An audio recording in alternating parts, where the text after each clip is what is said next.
O Senhor é o meu pastor, nada me faltará. Ele me faz repousar em pastos verdejantes. Leva-me para junto das águas tranquilas, refrigera a minha alma.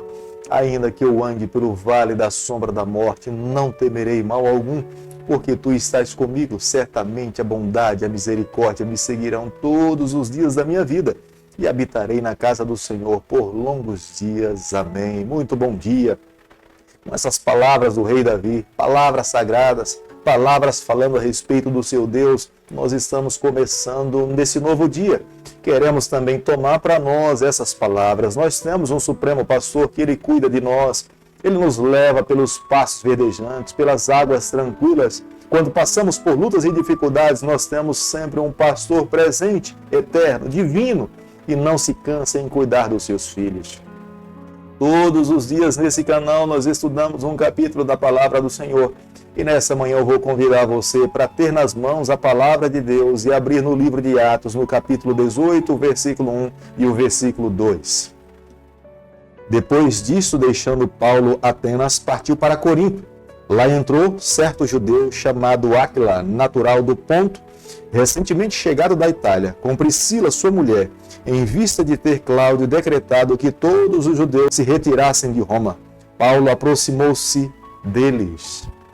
Quando nós passamos a estudar o livro de Atos, nós passamos a compreender que Paulo se vale de muitas estratégias para poder falar e alcançar o coração dos perdidos. Paulo não usa a mesma estratégia em todos os lugares ou para todas as pessoas. Paulo está tomado pelo poder de Deus. Deus nos dá sabedoria. Deus nos ensina como é que nós devemos fazer. O nosso grande problema nos dias atuais é que nós estamos cheios das nossas estratégias e vazios do poder do Espírito Santo. Era completamente diferente com o apóstolo Paulo. Paulo estava vazio do seu conhecimento, mas estava cheio do poder de Deus. Deus falava ao seu coração aonde é que ele deveria ir.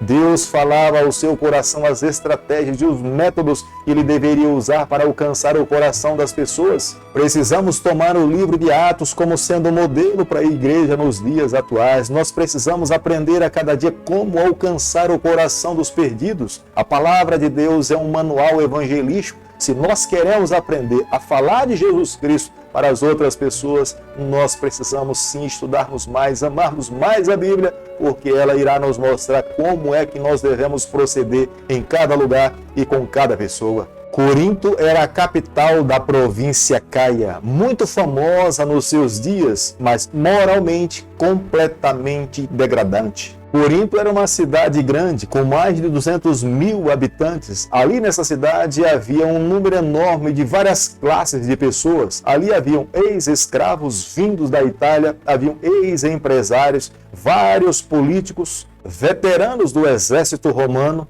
um número enorme de judeus e ex-escravos. Corinto era uma cidade completamente pagã, cheia de templos, cheia de idólatras. Ali naquela cidade havia um enorme templo à deusa Afrodite. A partir do século V a.C., a expressão corintianizar era uma expressão que denotava completamente imoralidade sexual. A cidade de Corinto, estrategicamente, ela tinha duas praias, onde nessas praias haviam dois portos. Isso facilitava completamente o comércio. Paulo, aqui na cidade de Corinto, ele tem muito mais resultado aqui em Corinto do que em Atenas. A cidade de Corinto controlava o comércio tanto pelo mar como também por terra. É a razão pela qual era uma cidade completamente ostenta. A cidade de Corinto, eles controlavam o comércio tanto marítimo como o comércio por terra. As pessoas que moravam dentro da cidade de Corinto, elas eram extremamente arrogantes,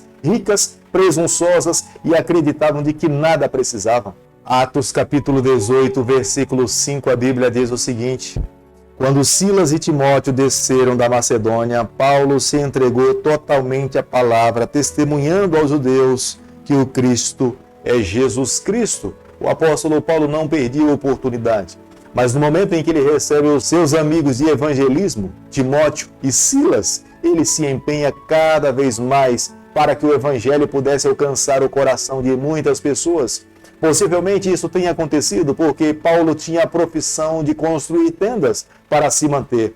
Na chegada dos seus amigos, os seus amigos trabalhavam e ele tinha mais liberdade para sair e anunciar as boas novas de salvação. É como se fosse uma equipe missionária. Enquanto alguém estava trabalhando, outro se valia desses recursos para poder investir na evangelização. Enquanto Timóteo e Silas trabalhavam, Paulo estava empenhado em anunciar àqueles que ainda não tinham conhecido a Jesus Cristo. Não havia distinção de classe, tanto ricos como pobres, como trabalhadores, escravos. Paulo sempre estava disposto a falar do Senhor. Aqui na cidade de Coríntios, Paulo, Silas e Timóteo, eles também tiveram oposição. Depois de ter testemunhado a respeito de Jesus Cristo e anunciado que Jesus é o nosso Salvador e que ele vai voltar aqui a essa terra, os judeus que estavam ali passaram a acusar Paulo de blasfêmia.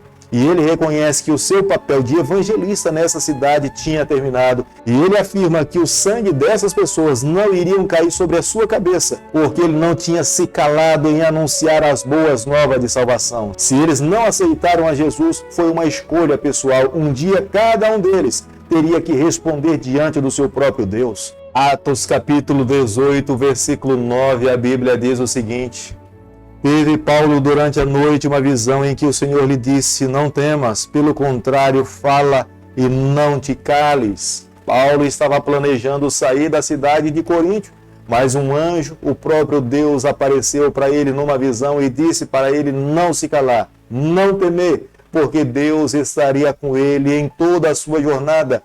Deus não iria permitir que ninguém fizesse mal a ele. Deus sabia que naquela cidade idólatra ele tinha muitos fiéis. Deus pediu para que Saulo permanecesse ali e ele ficou na cidade de Coríntios 1 ano e 6 meses. Tenho certeza que todos nós temos uma grande admiração ao apóstolo Paulo, mas podemos observar que ele era de carne e osso como também nós somos. Paulo estava temendo, mas é Deus que conforta o seu coração, é Deus que lhe traz alento, é Deus que direciona o seu ministério. Tenha certeza, o mesmo Deus que um dia estava cuidando de Paulo é o mesmo Deus que estará cuidando dos evangelistas nos dias atuais. O que nós temos que fazer a cada dia é fazer como o apóstolo Paulo fez, confiar no poder de Deus. Ele cria de que Deus estaria ao seu lado e ele permaneceu naquela cidade por 1 ano e 6 meses. E ele pôde observar que muitos frutos da sua perseverança Deus mostrou nos seus dias. Atos capítulo 18, versículo 24, a Bíblia diz o seguinte: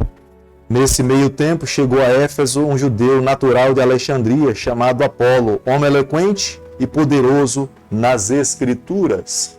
Vale a pena nós atentarmos para um grande detalhe na vida do apóstolo Paulo, que ele não fazia acepção de pessoas. Deus conduzia o seu ministério. Quando Deus colocava no seu coração alguém para que ele pudesse falar, esse poderia ser um governador, esse poderia ser mulher, um homem simples, uma dona de casa ou um escravo, seja quem fosse, ele sempre estava disposto a ser usado por Deus para falar do retorno de Jesus Cristo aqui a essa terra. Apolo tinha grande conhecimento da palavra de Deus, mas o conhecimento que Apolo tinha da palavra do Senhor era a respeito do ensinamento do batismo de João, o batismo de arrependimento. Mas Apolo não tinha conhecimento da graça, do amor que foi derramada sobre todos os judeus, sobre todas as pessoas através de Jesus Cristo.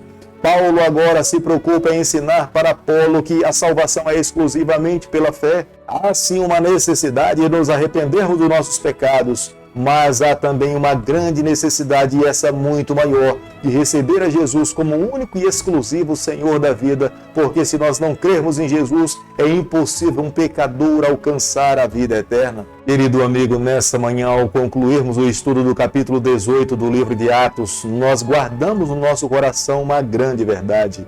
Quando nós pregamos, nós não só abençoamos a vida de outras pessoas, nós também somos abençoados.